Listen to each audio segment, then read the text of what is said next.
I am so excited to talk to Tamanna Roashan from Dress Your Face, talking to me today about the mental health impact of success and fame. Let me briefly introduce her before I bring her on. Tamanna Roashan is a global beauty educator, marketing and social media guru, serial entrepreneur, and founder of DressYourFaceLive.com. Tamanna Roashan is also known as Dress Your Face with over 2.5 million followers on Instagram and is an LA-based makeup artist turned businesswoman who used her unique teaching talents and ethnically diverse artistry to create a full-fledged beauty business, making her a founder and CEO at 29 and a self-made millionaire by the age of 30. Today, she's one of the most sought-after international beauty educators in the world, selling out massive hands-on masterclass shows across the globe and teaching weekly classes on her very own platform, DressYourFaceLive.com, which is the first and #1 most subscribed to live online beauty tutorial site in the world.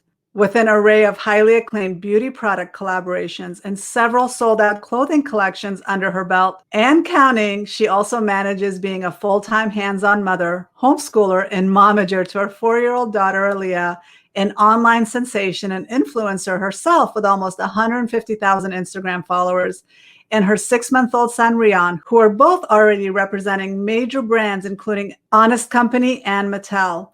Her next moves are already in the works, including building her very own beauty brand from scratch and expanding her existing lines to add even more affordable high-end products for her loyal supporters. So welcome, Tamanna. I'm so glad to have you here on our podcast talking about mental health. I'm excited. Thanks for having me.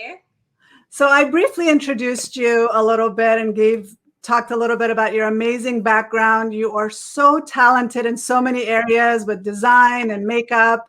I'm always blown away by your creations alone. Just your Halloween designs and costumes are incredible. That's the time that I get to have fun. So. Oh my gosh, it is so amazing. So I remember even when you were getting married that you were involved with all the little intricate details of your own wedding planning. So can you tell me a little bit about your background as a makeup artist and then as a designer, and how old were you when you figured out how talented you were? Oh my gosh. You know what? I feel like a lot of people are just kind of born into certain fields and interests, right? So like for me, art was just running through my veins, and art is so broad. Like it includes design, it includes, painting and drawing and all that stuff. And like just overall, like all things beautiful is just what I'm attracted to. And, different ways to express myself and just kind of be in the zone. And I think as an only child, like just since I was as far as I could remember, I've just kind of been on my own and doing my own thing. And art was just one of those things that I fell into. And I think it was, like I said, it just kind of ran through my blood because my grandmother was an artist. She was a painter, and she was also a poet. And my grandfather's a journalist, so we're good with words. And it just kind of trickled down. My parents are into music. My husband's into music too. So I'd be surprised if it didn't get through to my kids' interests as well. So I don't know. I can't really even tell you where it started. It's just always been there. But I guess once I hit high school, I started actually thinking about things I wanted to do as a hobby. And makeup artistry was one of those things. Fashion design was one of those things. So I'd been sketching clothes since I was in high school and doing people's makeup since I was in high school. And I didn't really think of it as a real career. Makeup artistry, I mean, until later on. I guess not that much later. I was still in high school, but it was towards the end of high school when my parents decided to pitch me out to some brides. They were doing bridal video and photo, and they started pitching me as a makeup artist to their clients, and I would get hired to do bridal artistry before I even did any other type of artistry. So it just kind of worked out, I guess. Yeah, that's amazing that just the Arabic eye that became your signature look alone was just amazing and iconic. And so you're an artist. That's what I've always noticed about you, that I've known you for over 10 years. I met you in Fremont or in the Bay Area when you actually cut my hair and my daughter's hair. And so it was like a long time ago, and I've been following you and just seeing your career just rise and change. And you've been really successful. Now you've amassed over 2.5 million Instagram followers. You're a social media influencer. You're very successful in your business. Crazy. It's crazy. Like I said, since I've been following you, like I think we became Facebook friends over 10 years ago. And I remember even reaching out to you about just the kind of negativity that I was seeing online. So I wanted to talk about just the impact of fame and success. And a lot of people feel like, oh, if I make it, if I become a millionaire, if I become successful in my business, my life will be fixed and I'll be so happy and just it's all going to be perfect. But Right. that's not always the case, is it? Never. That is never the case. I mean, that's a part of the case, but every story has two sides, and everything you see on social media is just like one small aspect of the bigger picture. And so what a lot of people don't understand, or maybe they've seen it, but they don't really understand the gravity of it, is the more people see you, the more they almost dehumanize you.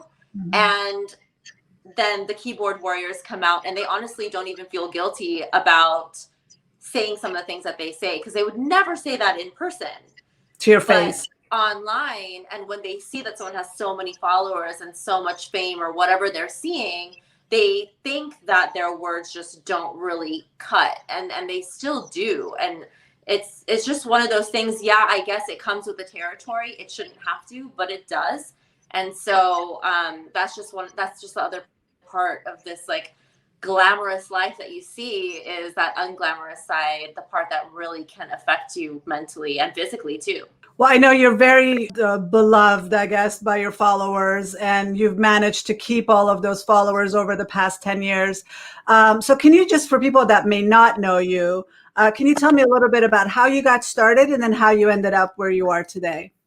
Yeah, so I was blessed to be in the era right before social media blew up. So my career was already taking off in like the real world. I was known for my makeup artistry throughout the area that I was living in locally. I was kind of like a local celebrity, if you want to call it that, way back then. And I was, once social media really started to gain traction, I, of course, jumped onto every platform that would pop up. So in the beginning, it was like MySpace and Friendster and those kind of social media platforms. Then we migrated over to Facebook, and now it's Instagram and TikTok and all these other platforms that are sprouting out. But Instagram and Facebook being the strongest two, Instagram being my strongest one. So I did focus a lot of time on Instagram, and organically was able to grow my following simply from oversharing everything I knew. And that was one of the things that set me apart, was being very generous with my knowledge, and not feeling like sharing my tricks would be growing the competition, because that's not how it works. I kind of was more for creating a community and helping each other grow. And I feel like a lot of people just kind of stayed on over all these years because they saw that this wasn't a negative space. It wasn't meant to be a negative space or like a cutthroat kind of a place. It was more like, hey, this is what I'm doing. This is what you can do to get here too, or, whatever it is, whether it's in business or artistry or wherever your career is taking you. So that's kind of how things grew. But as far as like things that became viral and things that made me jump up to the next level, as with follower counts and my like name fame, yeah, it was my East meets West artistry, the Arabian Eye, my Indian brides, my Afghan brides, all that beautiful ethnic flair that people would see on my page at that time was very rare. Now I'm very proud to see that we have representation all over the map. And more people were able to follow the footsteps of the OGs, including myself, who kind of paved the way for more brown girls to be in the spotlight and to kill it in their careers. And so yeah, that's kind of how it started, as an OG way back then, and now it's blossomed into a beautiful community. I call my Instagram followers my family. I don't even like saying followers, because it's a two-way relationship that I consider us having. I give and I receive as well, and it's a beautiful, trusting, I guess, mentorship that I have with a lot of people there.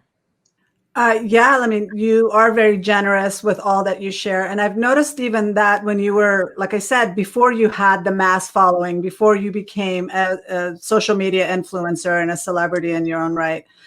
So as a psychologist, I deal with a lot of mental health, and I wanted to kind of talk about not only your success and your journey, but like I mentioned before, there's always a dark side to it. And I remember, I don't know if you remember this, but a long time ago, I became concerned for you, and I reached out to you on on Facebook, and I was like, "You're putting yourself out there. I'm really worried. You're getting so many negative comments, and people were so awful, and you were just snapping back." And I was just like, I was worried about your mental health, and you were like, you knew what you were doing. I was like so private at that time. I've only recently, the past 2 years, put myself out there online. I was so private, so afraid of the backlash or the Yeah. negative feedback that people can Yeah. give you. Mhm. So can you just talk a little bit about just the challenges you went through, just dealing with all that over the years, but not just the haters, but also you had personal stuff going on in your family. And as you're growing and becoming successful financially and creatively, there's a lot of stuff that you were going through. Can you kind of talk about that, and then how you dealt with the haters and the imposters that were trying to just copy your brand? Yeah, yeah. Oh my gosh. Well, I mean, it is always a challenge, right? To be on social media and give so much of yourself when so many people are watching every single move you make and can be offended by every single move you make. And even the most natural, beautiful thing can be offensive to so many people.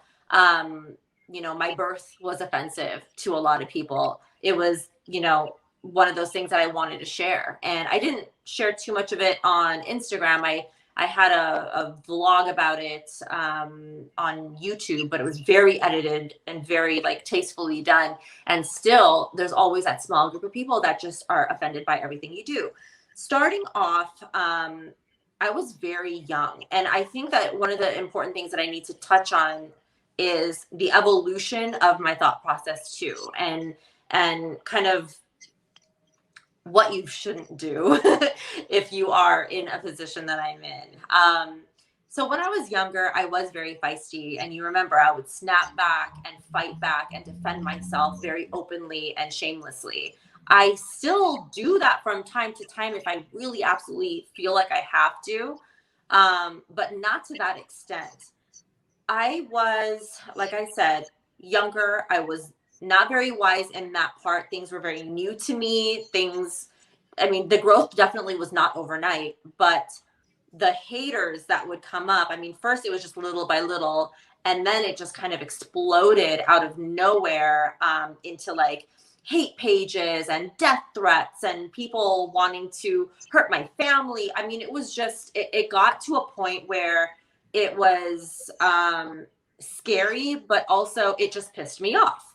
And so I would fight back, and I would, spend a lot of time almost seeking out those haters. What I learned was that behavior from me was only making matters worse. It allowed them to have spotlight.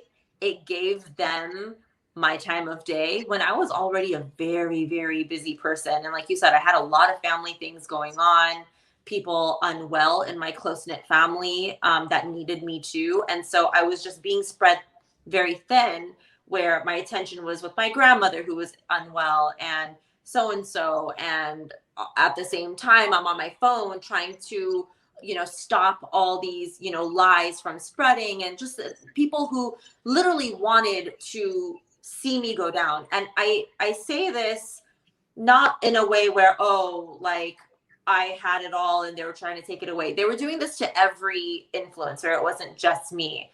But when you're in it, you feel like it's just you. So I felt very personally attacked, and I fought a lot. And what I learned was it was extremely damaging to my mental health, and that was very damaging to my physical health. I don't know if anyone who's watching this right now remembers my old posts from many years ago. I would say like 5 years ago, 6 years ago. But I became very skinny and very sick looking. I definitely Oh my gosh. I felt like my stress showed on my face and body, and my attitude was very just nasty at times because I felt like I was just kind of beat into that person. My career was phenomenal. Things were really taking off. I was doing collaborations with enormous brands, massive brands. And I was touring with my master classes. I mean, I was at like an all-time high at that point.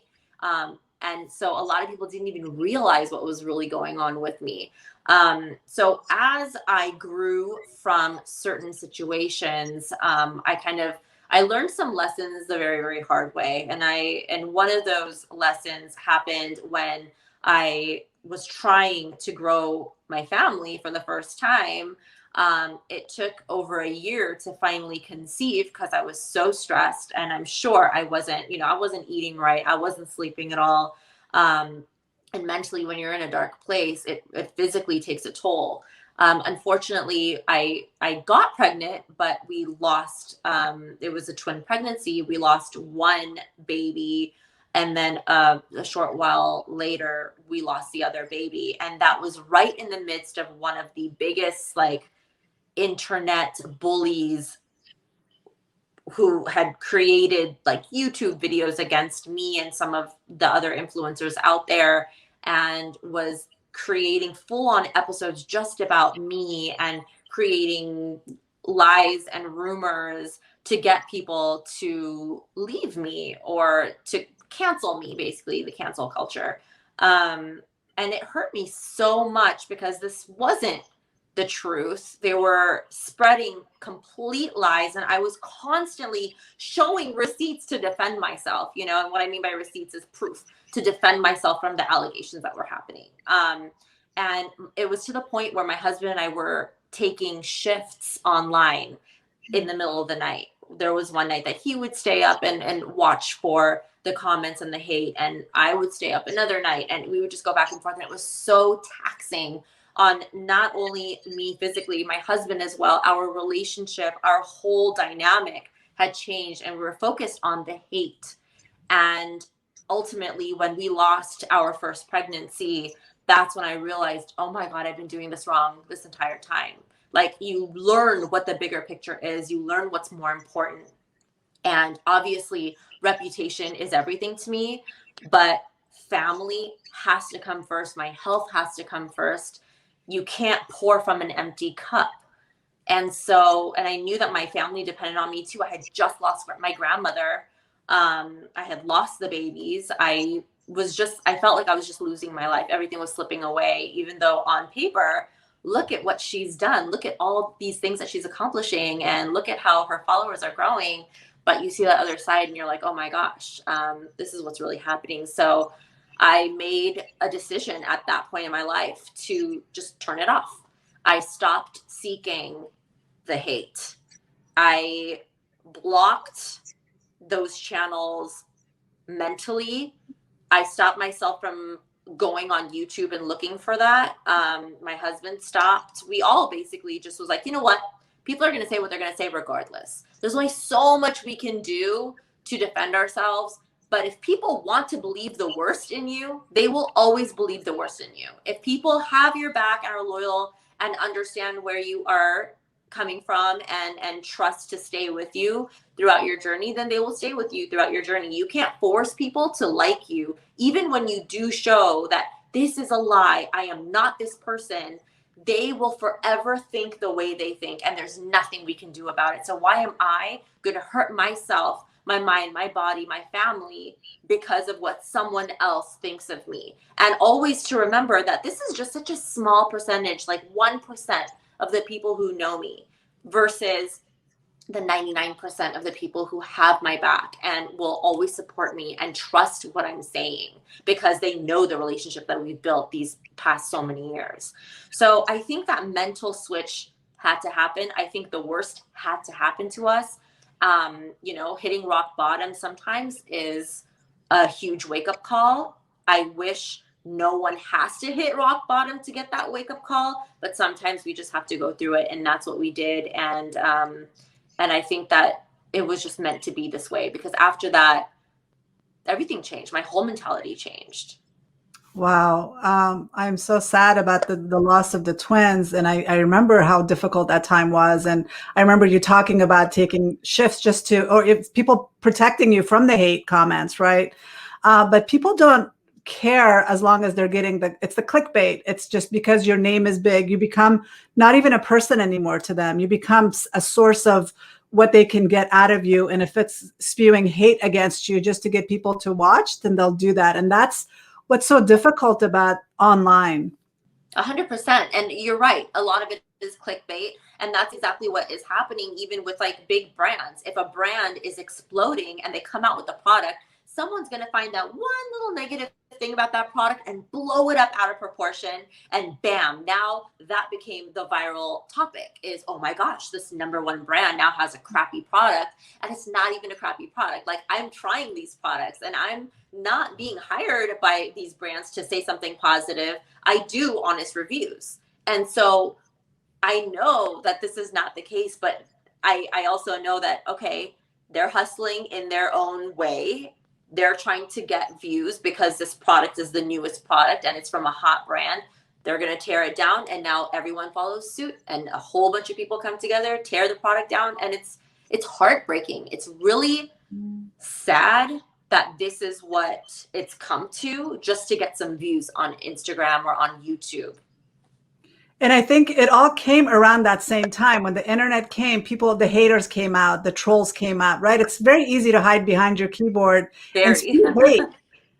And they would never say that to your face. I'm sure when they meet you, they're gushing about how much they love you. And then behind your back, they can say whatever just to get that attention. Yes, absolutely.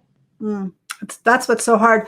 But what I'm so proud of you is, as a woman, it's hard enough to make it in any kind of business. We're always struggling. And to be taken seriously, we have to work twice as hard as a man. But you've made it not just as a woman, but as a Muslim woman and as an Indian woman, as an Afghan woman, all while embracing your unique background and then educating your followers unapologetically about your background and your culture. And I've just really loved that you've been able to be true to yourself and not compromise yourself. But what made that possible for you? What made you feel so strong and confident that you could completely be yourself and say, this is who I am, love me anyway?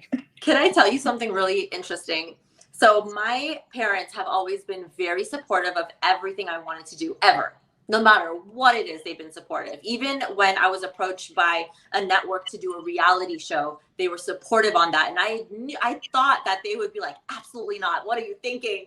They're going to portray you so bad. But they were like, go for it. If that's what your gut's saying, go for it. I ended up not going for it because my gut said no. But when it comes to that, one thing that they did not, and when I say they, I mean mainly my dad. He's very open-minded, super open-minded for a Muslim Afghan man. He's like a hippie, very like lovey, and like love is his religion. Okay. He always said, do what you want to do, show your life on social media if you'd like, but try to separate when it comes to like politics and things that are controversial, things that may not directly involve your career path, and try to stay away from that kind of stuff, because that could really, really hurt you in the long run. And that was just coming from a place of concern, because I'm a very opinionated person, just like a lot of us are. When you're given a platform, you want to share your opinion. People want to hear your opinion. You get engagement. Back in Facebook, before I was even on Instagram, once in a while I remember saying something about Islam, and I love Islam. I love my religion. But I am not the most religious person. And people at that time did not even deem me as a Muslim person because I'm half Indian. My mom is Hindu. So how can this girl know anything about Islam, right?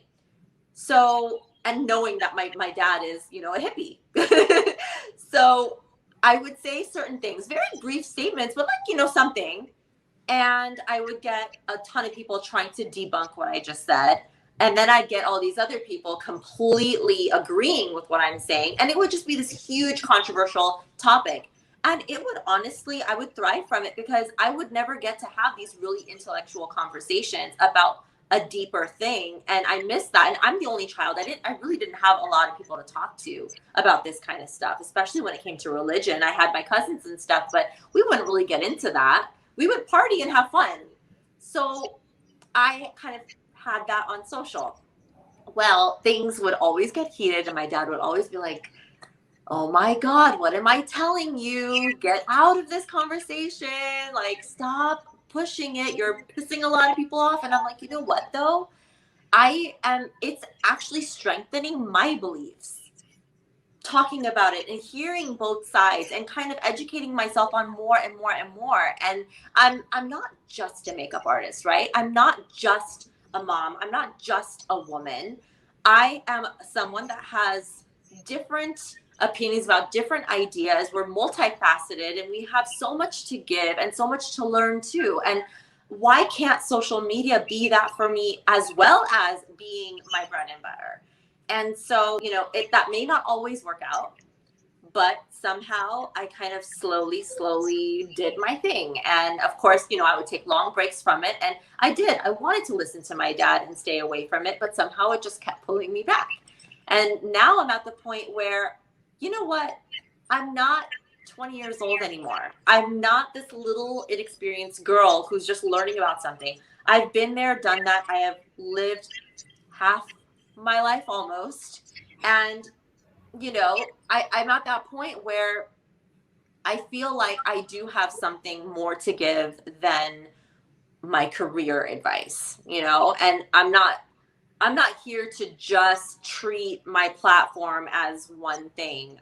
Like I said, I want to gain a little something from it too, intellectually as well, and putting up little conversations and having fun and learning about other cultures and them learning about my culture makes me happy. And now it's to the point where people actually ask me, they're in my DMs, non-Afghans, non-Indians, and they're like, oh my gosh, can you tell me more about Ramadan? Can you tell me more about Eid? Could you tell me more about Diwali? Where does it come from? I'd love to learn more. And people are so interested. And how beautiful is that? Like, social media can be a very cruel place, but social media is also a place where the whole world is now coming together and celebrating things together. Big things, big moments, and big, holy days where people can really learn a thing or two from each other and from different walks of life. And I just think this is just such a beautiful opportunity to be a part of that. And that's why I just continued sharing and, showing who I am. And, if people want to learn more, I'm all for it. And I try to share as much as I can in a very, very fun and educational way. Well, that's the beauty of Islam. There isn't just one look. You probably shared and did more for Islam and educating the world about Islam than somebody that's out there preaching, saying you need to pray, you need to do this, you need to do that. I mean, that's the beauty of it. It's like everybody is very diverse. There isn't just one look. Yeah. Yeah, there's so many Muslims in this world and from every country. Like, it's not all the, Saudi Arabian Muslims, or it's not all like one type. There's so many. And because life is so different in different parts of the world, you have to kind of adapt to how you are going to be practicing in your own ways. But ultimately, yeah, this is the religion and this is, what we're going to follow. And I feel like if people are interpreting it in a way that is beautiful for them and it makes them closer to God in their way, then that's the ultimate point, right? To get closer to God in a way that makes sense for you and your family. So it's not a one size fits all. It never is. And so that has been kind of my argument on this. And I think, being someone who's mixed, I can share that part. And obviously, yeah, there has been some stressful conversations, because of my Hindu mom and how that ties in with it. And I think that that's also what gave me a very thick skin, coming back to the whole mental health, from a very young age, dealing with two different religions in my bloodline. I've dealt with a lot of judgments, since the very, very beginning of my life. And so I learned what to say to who and how to word my arguments in a way that's less offensive to those who may not appreciate it. And sometimes it has opened people's eyes. And so I think that's pretty cool. Yeah, I'm the same. I mean, because I don't look a certain way. I mean, I started off wanting to reach out to the Muslim community and educate them about mental health, but because I didn't look a certain way, I didn't wear the hijab, I wasn't considered religious enough. How dare I try to work with Muslims Oh, because I'm not covered? And it's like you missed the whole point. What I'm trying to do is not educating people about Islam. I'm really trying to help people prioritize their mental health and be yeah. mentally healthy. And you're not preaching anything about, look at me, super Muslim woman. I just want to talk Yeah. about how much I love my religion, right? Yeah, exactly. Gosh, yeah, I mean, it can be really difficult. So given that, you have gone through so many challenges, not only being from two different cultures and two different religions, and then growing up in America, but just also dealing with all of your hardships over the years, what gives you strength and what keeps you growing in the midst of all you've been through, all the challenges you face personally as well as professionally? And then we're talking about maintaining our mental health. So how do you maintain your mental health in the face of all these challenges? Like I said, I'm not the most religious person, but I have to say the only thing that's really brought me back to reality every time things just feel like it's haywire is God, my relationship with God. I pray in a very kind of conversational way. Like I have that type of relationship with God where I, at any point in time, if I feel very stressed or down, or if something has happened in my family that I just don't understand, I let it out in a conversation with God. And ultimately, at the end of it, I gain so much clarity, even if I'm so upset that I'm blaming him, because I'm only human. There are times that I've literally blamed him for what's happening. Like, how are you allowing this? And why are you so unfair to my dad? And why are you, whatever the situation is. But at the end, once you release all of that and you are in that vulnerable state when you're talking, even if you're not a believer, okay? If you let it out and just talk in a room by yourself, you hear the words echoing. And then you can almost respond to yourself like, no, this is not what you're seeing. What you're seeing is this, and this is the bigger picture. I have something so much better for you. Trust me, this is just this phase. This is just whatever it is. And I just gain clarity after it, and I'm able to kind of put things into perspective. And one of the other things that I have to remember, when it comes to when things are tough, things may feel like it is just rock bottom for you, but in reality, other people are having much worse situations. I'm not saying that to negate the situation you're in, because what's rough for me is relative to what I've experienced. What's rough for you is relative to what you've experienced, and everything has different degrees. So what may be extremely painful for me is probably like, that's not even that bad to you because of what you may have dealt with. So everyone's pain and everyone's anguish is valid. But when you look at that bigger picture, and I look at, oh my God, so and so actually went through something similar, but it was like way worse. And, this is how they coped with it. Or, and I'm looking at other influencers, or I'm looking at, people in other countries, for example, if that's something that, is the situation, people who are sick, why is this happening to, my family? And then I'm like, oh my gosh, but other people, like, they actually lost their dads. Like, I'm lucky to have him still, like you just kind of, it's easier said than done, of course. It's just like a mental switch. And sometimes you can't even do that switch until you release everything. So yeah, I think one of the things that just helped me, like I said, is just like having that conversation, pouring it all out. Sometimes I do that on Instagram in my stories. I'm so deeply connected to my followers. They know all the good and the bad and the ugly that I have dealt with and I'm still dealing with. They pray for my family all the time. And I'm so grateful for that type of, bond with them. And so sometimes when I feel like I just need those extra prayers, or I need those extra good vibes coming my way, I pour a little bit out on my Instagram stories, and the people that are reading these stories, the people who truly, truly love me and my family, will come to me with the most beautiful, uplifting messages. And sometimes that's all we need too. We just need that one message from that one person looking from the outside in, just to put a little perspective into what's happening to you. So, I mean, just all these little things, I guess, have helped me. And of course, that big mental switch after, losing the first pregnancy, that was, I think, the biggest thing, is realizing the hard way that I have to come first. My health has to come first. And that has always been a very taboo topic for our people. I'm saying this like in general, brown people, Asian people. A lot of, the old school mentality is, oh gosh, you don't even know what stress is. Come on. Like, you haven't been there. You don't know. And very dismissive from elders that are like seeing what you're going through and not fully understanding the depth of it. We are living in such a complex time, and there's so many layers to depression that you may not even understand that you're depressed or stressed or placed in a place that is so hard to get out of. And it just, you slip and slip and slip and slip and slip. And sometimes you don't even realize that it's happened, until you're just in a very dark place. And I would hate for it to be that much harder for someone to get out of it. But it's hard to ask for help from, our parents or grandparents who just don't believe that mental health is a serious disease. And so you end up never getting treated.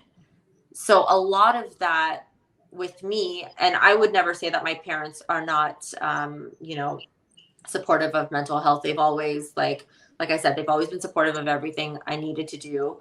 But of course they would have that mentality, like, my daughter isn't depressed. Look at her thriving. Like, she's not. And I wouldn't say that I'm depressed, but I've gone through so much stuff that have put me in such a dark place.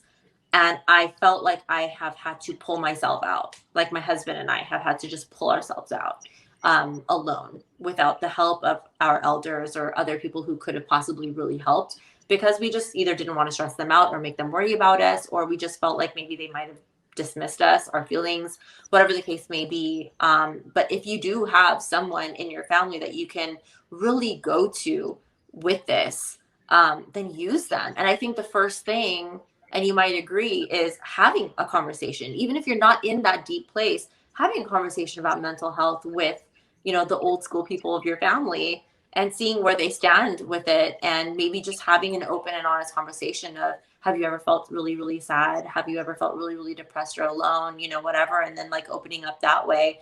I never really had that conversation with my parents. So I just didn't know what to do when I was in that situation.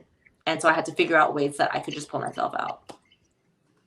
Well, this is why I'm so passionate about it. My mission is to eradicate the stigma that's associated with mental illness. And it is a huge part of our community. I mean, just as Muslims in general, it's taboo to go to a therapist and talk, when our own prophet would sit with his people and talk to them and counsel them. And we have such a rich history of mental health in Islam. But yet there's such a taboo within the Muslim community about going and talking to somebody, because a lot of times your family isn't going to support you.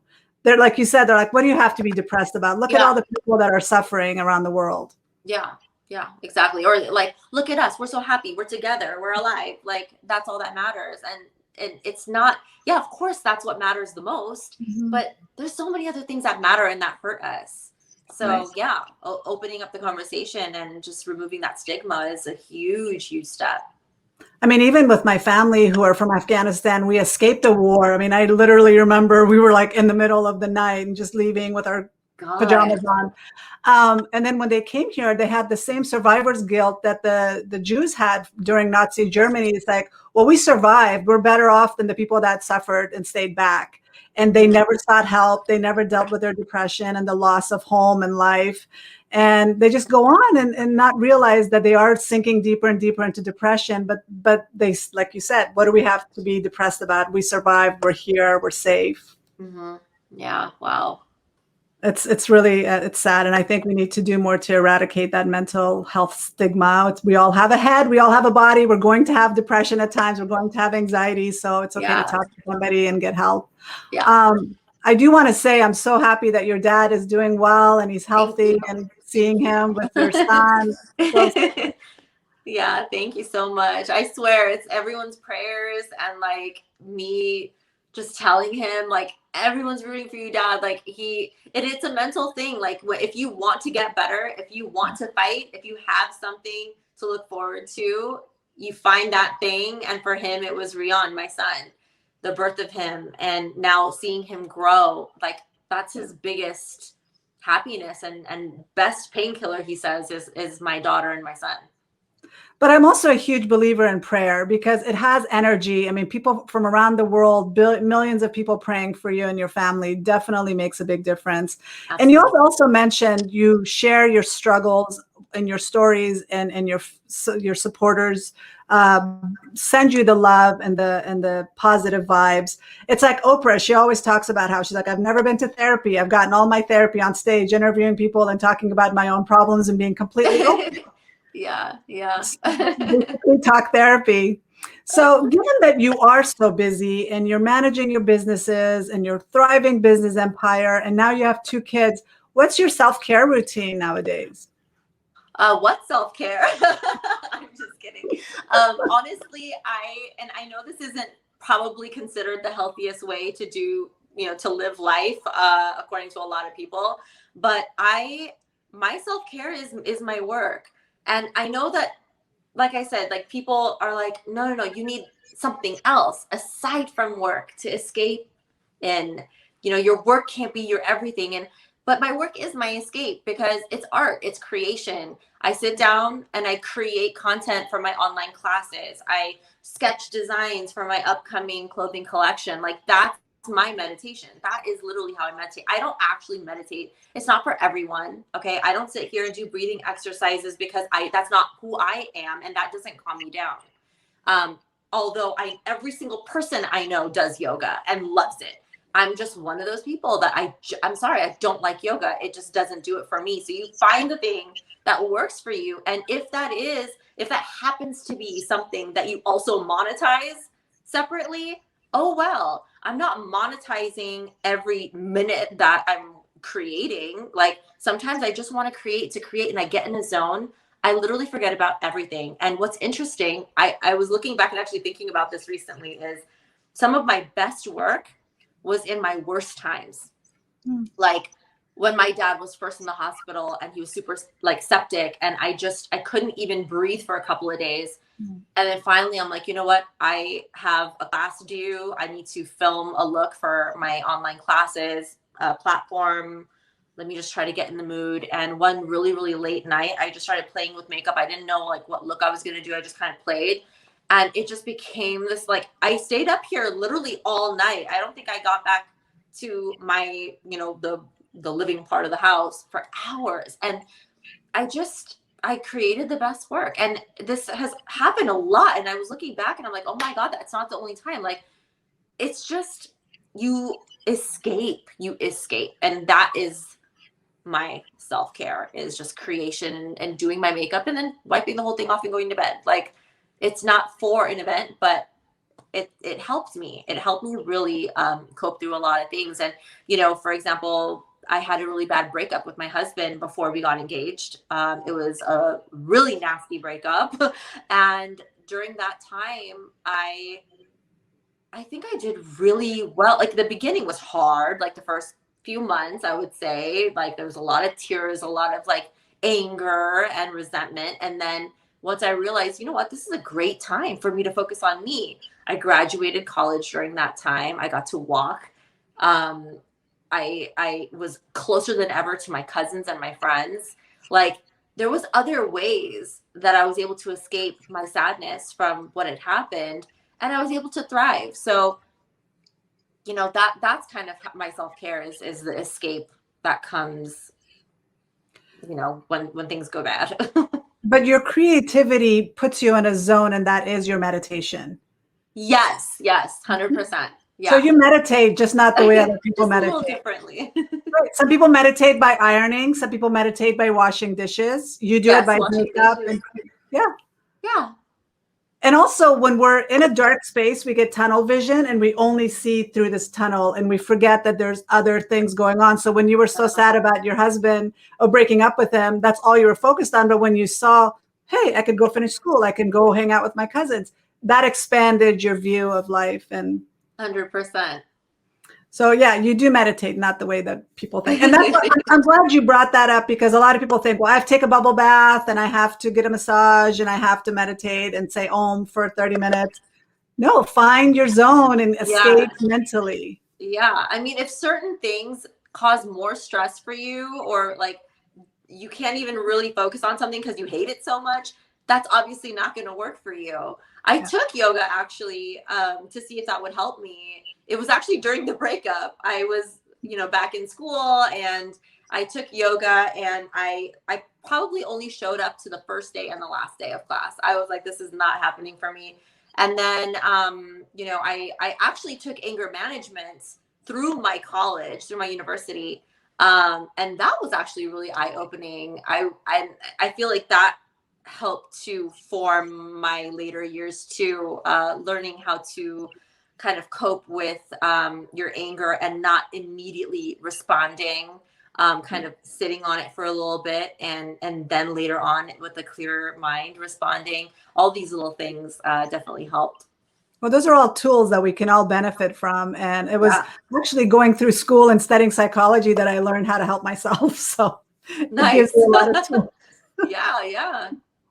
So you just came off of an amazing collaboration with Lashkara with your clothing designs in India, and you have so many other collaborations. So what's next for you? Any exciting products in the pipeline? Anything that you're working on that you're excited about? Yes. I mean, there's so many passion projects, and that's one thing about me. Like, it's hard for me to focus just on one thing. I'm forever just doing a million things at once.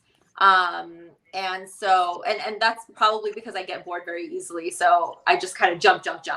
But yeah, the Lashkara line, that's a continued partnership. I hope to continue doing, really beautiful collections for them for years and years to come. This was our first family collection where I was able to include my husband and my son in on it. And it was such an amazing launch, very beautiful video that I'll cherish forever. And so we are hoping to get more in the works for the family lines.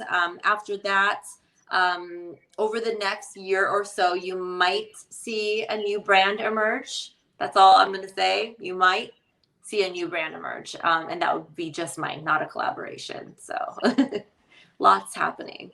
Oh, how exciting. And you've already done some amazing, you had your own palette at Sephora and you had a lot going on. And so that's really cool. I'm excited. I can't wait to hear Thank you. what comes up next for you. So knowing what you know now about, all the struggles that you've gone through, all the lessons you've learned, what advice do you have for your younger self, or even what advice do you have for your children growing up in the spotlight?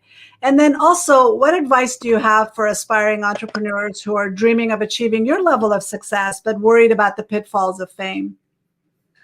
I would, and I love that you said, what would I tell my kids? I don't think anyone's asked me that before. The advice that I would give my kids, first of all, is empathy.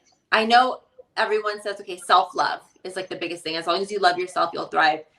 That, of course, is a given, but at the same time, it's very hard when all you're seeing at some points is hate. You start to believe it. And it's really, really hard. One thing that helped me that I would definitely tell Alia, and Rian in when their time comes, is come from a place of empathy for those people who are hurting you online. Because 100% of the time, it's not about you. It is 100% about them and what they're going through. How much hate can one person hold is truly based on their life experience and hate that's happened to them. Unfortunately, it's a vicious cycle. You've been bullied all your life, you're going to bully back.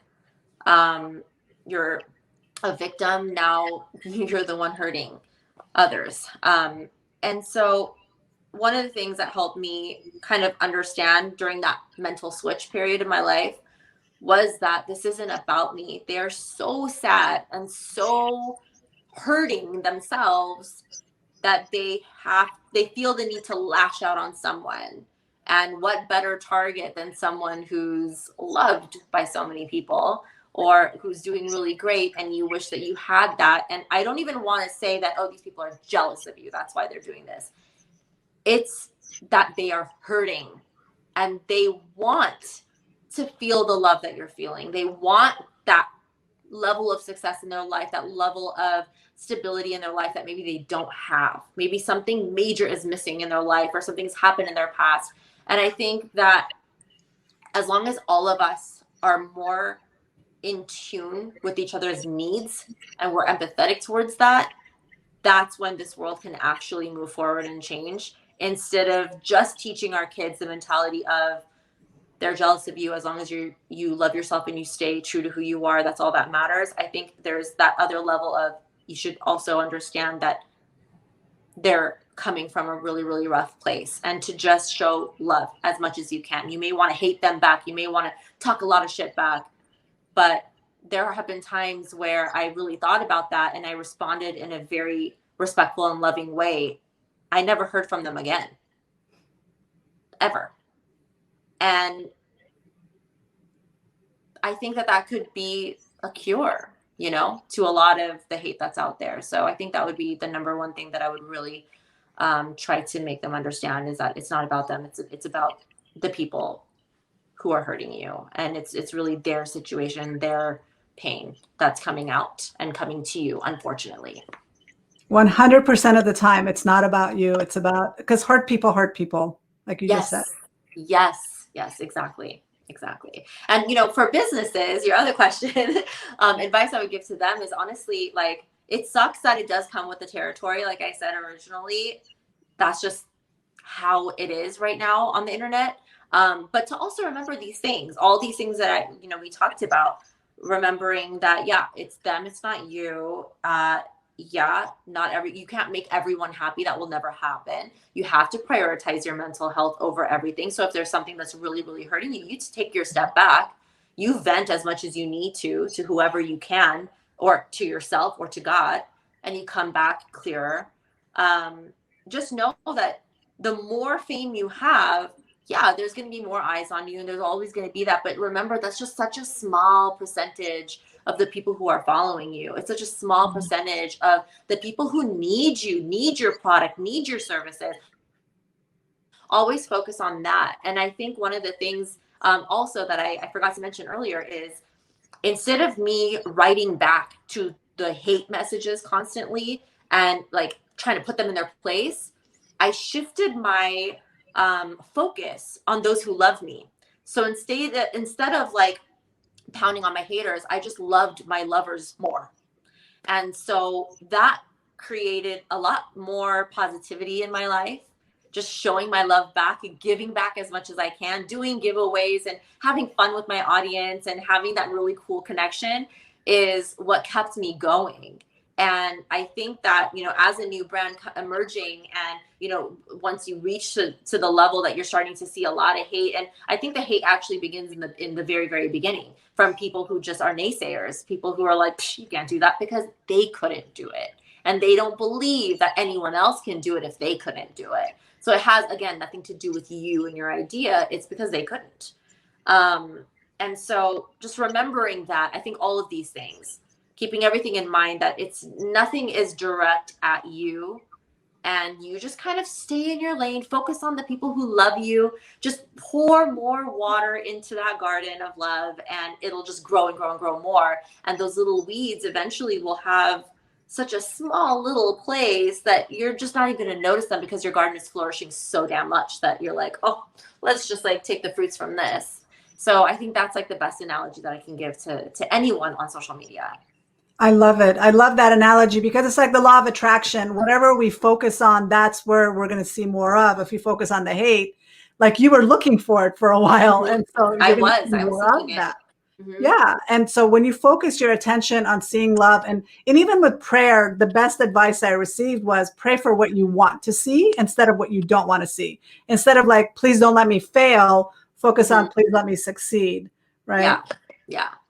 So Absolutely. what keeps you grounded? Do you have any advice on, because some people will get caught up in all of that. What Yeah. advice do you have on keeping grounded and being true to yourself and being authentic? For me, it's just staying very close to my family, being very close to my in-laws, making sure that at least once a week we are surrounded by them. And that's when I'm just like, I'm brought right back, and kind of focusing on the daily family life too. Like, we can travel and have all that extravagant fun, but we're human beings with a family. We have parents. We have our own duties at home that have nothing to do with the career that we're in. And that's what keeps me grounded. Being a mother keeps me super grounded. I have puke on me almost 24/7. I've changed way more poopy diapers than I want. And that's life. And so, yeah, I say surround yourself with family if you can. If you don't have family nearby, try to FaceTime call as much as you can. Have friends that will tell you the truth and keep them very, very close. And ultimately, if all else fails, and even if all else succeeds, continue your relationship with God or whatever you believe in as a higher power, because that truly just kind of keeps you in a very, very safe place. Exactly. Prayer and family and really true, honest friendships and connections and family is what keeps us grounded. And if you're surrounded by those people that can actually tell you the truth, you're not going to get caught up and lose who you are, right? Because a lot of people, and when there's a lot of fame and people want to monetize you and make money off of you, they're going to tell you whatever you want to hear. You're not Yeah. going to get the truth, right? It will never, yeah, exactly. I keep my circle very, very tight. I don't have friends, because I can see through it. And I'm not saying that's a bad thing. We all want to benefit from each other. It's okay to have a business relationship. It's okay to have a business friendship and gain something from each other if you're both benefiting from it. Or if you're just a giver, I've had many friendships where I was just the giver and I was fine with it. But now, as someone who is a mother of two, a daughter of, a sick parent, there's just so much of you to give, right? And like I said, you can't pour from an empty cup. So I keep my circle very, very tight. My friends who were my friends from the very, very beginning are still my friends now. We are very close. We don't talk all the time because we're all busy. But as soon as we do talk, they understand that we just jump right into wherever we left off. My family's the same way. My cousins who don't live here, they live in the Bay Area. We don't talk for weeks on end, but we're watching each other on social. I know what they're up to. They know what I'm up to. And when we see each other, it's like we never separated. So those are the type of people you want to just stay very, very close to. And also, you need to be protective of your energy. You can't just give it away because, yeah, eventually your cup will be empty and you have nothing. You Yeah. have to fill yourself back up. Exactly. I didn't know about this until later.